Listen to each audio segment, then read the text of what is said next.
beautiful. Leads right into what I'm going to talk about, of course. Love and light are used symbolically to mean the same thing sometimes, aren't they? I know light is so many times used as a metaphor for being in the light. I am light. I will share my light. And we know exactly what that means. That means that I will share my love and my presence, my being with the world. And it is in a good way when we share our light and love.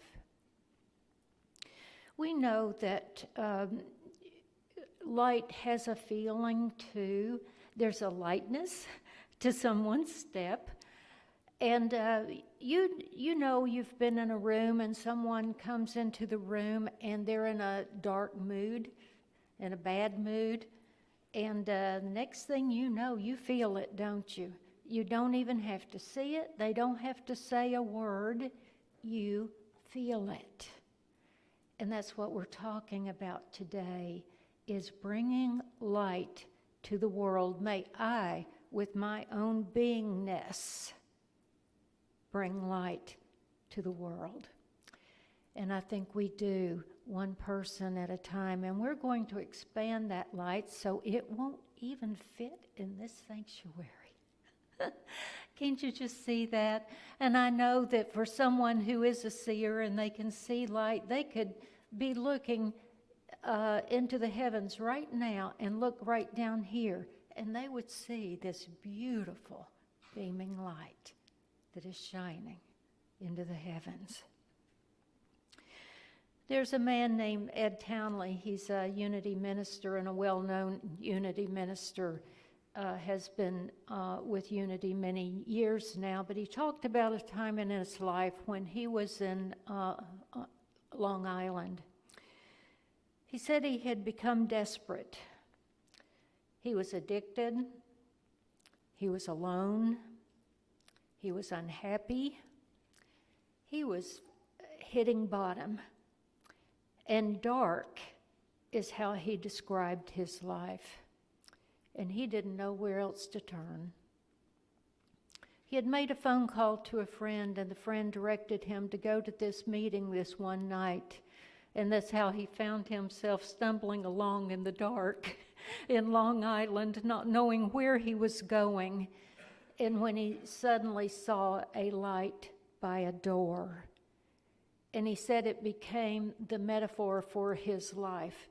It was actually the light that not only changed his life, but it saved his life.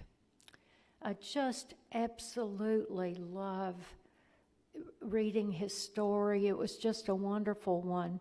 We know that we've talked about this before, but the Quakers consider themselves friends of the light. I don't know how many of you have experienced or known people that are Quakers and how gentle of spirit they are. But I'm going to talk just a moment about some of their beliefs. So we know a lot more about light now than the ancients did.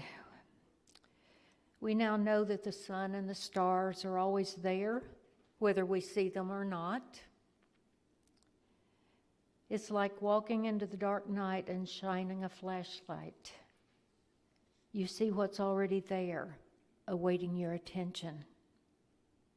When it seems like you haven't seen your inner light in months, it's still there. Let there be light, the Creator speaks, and this light arises within you effortlessly, blazing continuously through your consciousness. I can feel that light right now, can you? I feel it within and all around us, right here in this building. And this light opens the doorway of the energy of love, and that's what we connect to when we come here.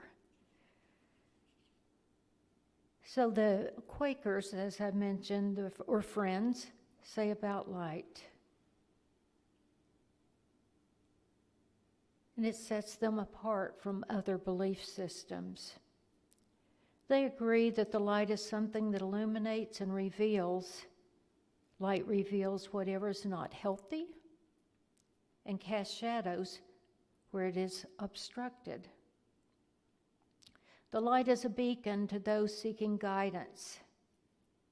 And the light also changes whomever chooses its path. So we might say here today that we are on the path of light and love. And the work of the light is our spiritual growth. And it's like heavenly sunshine coming down. Just like when Jesus came to earth in human form, it is said that he brought God's light perfectly. He held that light within him. There was another man that was sent from God whose name was John. He came as a witness to testify to the light so that all might believe through him. John was not the light, but he came to testify to the light, the true light, which enlightens each of us. There's no exception. We all can hold light, each and every one of us. It just depends on what we choose. We can choose darkness if we want. There's a lot going around right now. A lot of rumors, a lot of this, a lot of that people are grasping to, and I'm not certain why.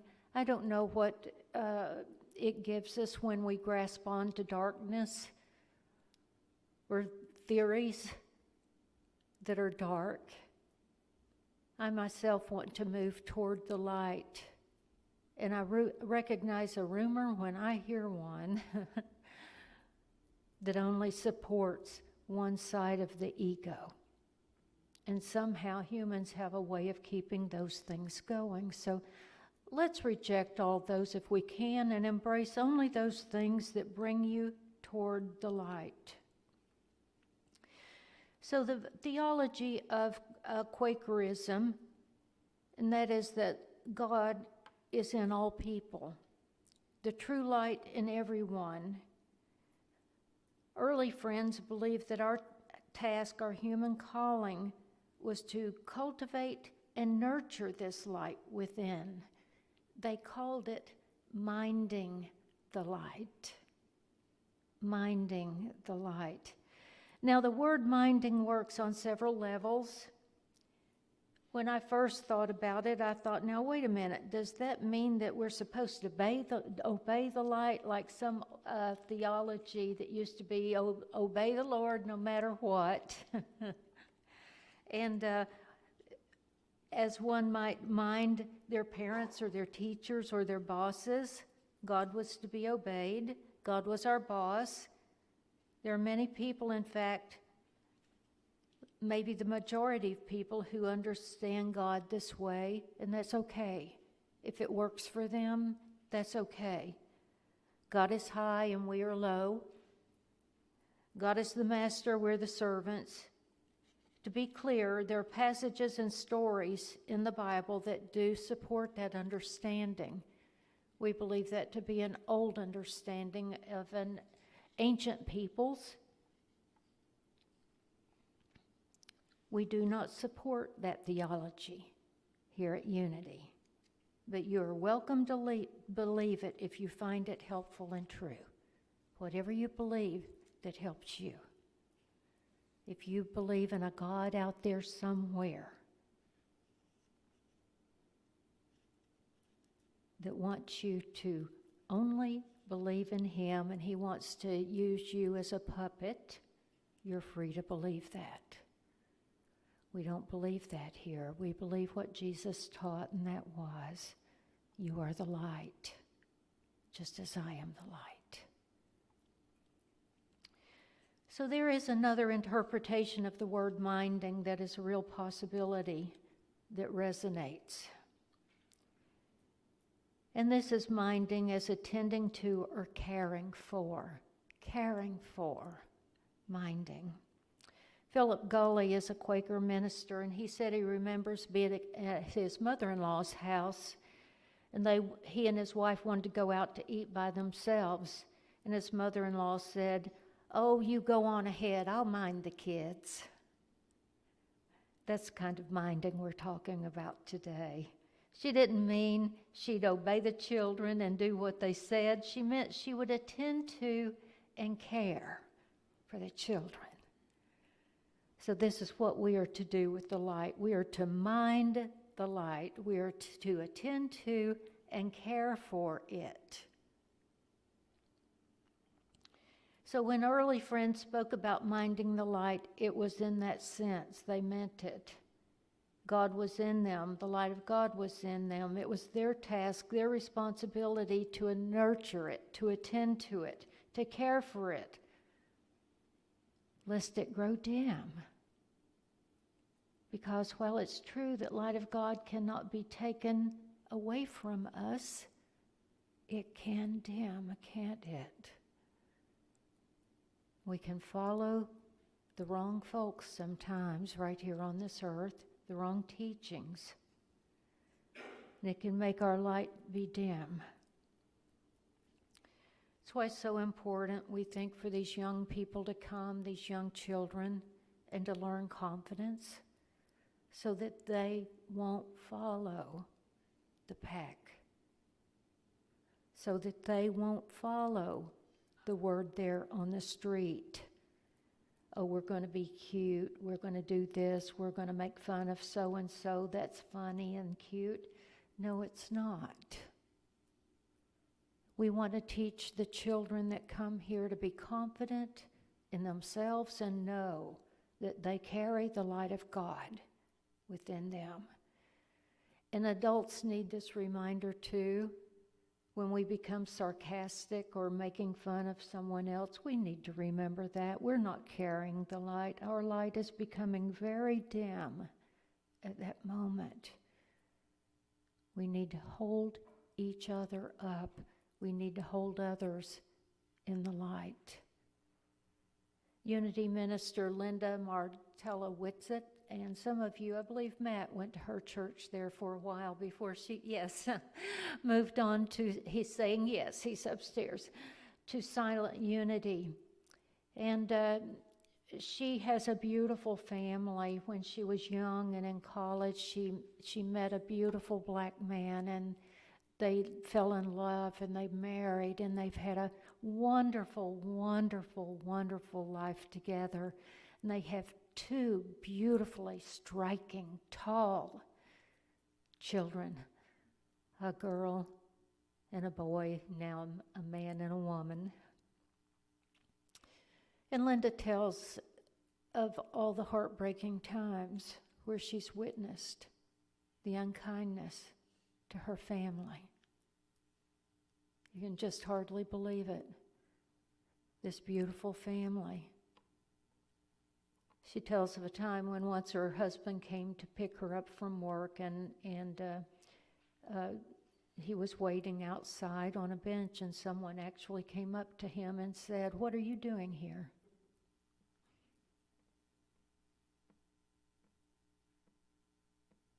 And her son and her daughter, and the discrimination that they have felt and they've had directed toward them.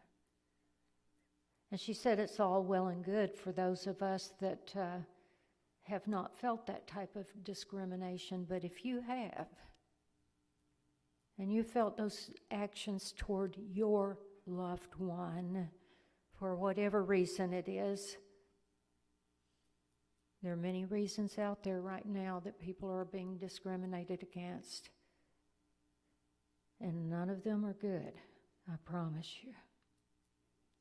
But she was just encouraging us to remember how painful that is. There's a contemporary Christian song by Michael Smith that's titled, "Open the eyes of my heart, Lord. Open the eyes of my heart." and allow the light in. Allow the light and the love in. So we might say, fill my heart with love and light, Spirit. May I see the world only through those eyes, the eyes of love. Then throw open the window so that I might share my light with others. If you sense darkness, add light. If you sense pain, add the light of healing energy. If you sense hatred, add the light of love. And if you sense despair, add the light of hope and trust in the goodness of that from which we come, and that we are returning to. Open the eyes of my heart, Lord. There's another Quaker saying, I will hold you in the light. And to say this to someone, I will hold you in the light, is the verbal equivalent of lifting them up to God, lifting them up to light and goodness so they can have hope and peace. It's more than words. We ought never say we're holding someone in the light unless we are willing to do it. Are you willing to do that? When you say these prayers and you say you're holding someone in the light, are you truly doing that? I want to always walk the talk, our fifth principle here. I want to always walk the light, live the light, be the light. When I'm in someone's presence, I want them to feel that light. Now, does that mean that I'm not going to have some moments where I need to care for myself? Certainly. Does that mean there won't be moments where I might stay in and take care of myself for a little bit? Maybe my mood's not exactly what I want to share with the world at this moment. We're human, and we have those. And that's when we know we need to stay in and work on our storehouse of light. Kit Holmes came here a couple of years ago, didn't she? Yes. She's a singer-songwriter from the Centers of Spiritual Living.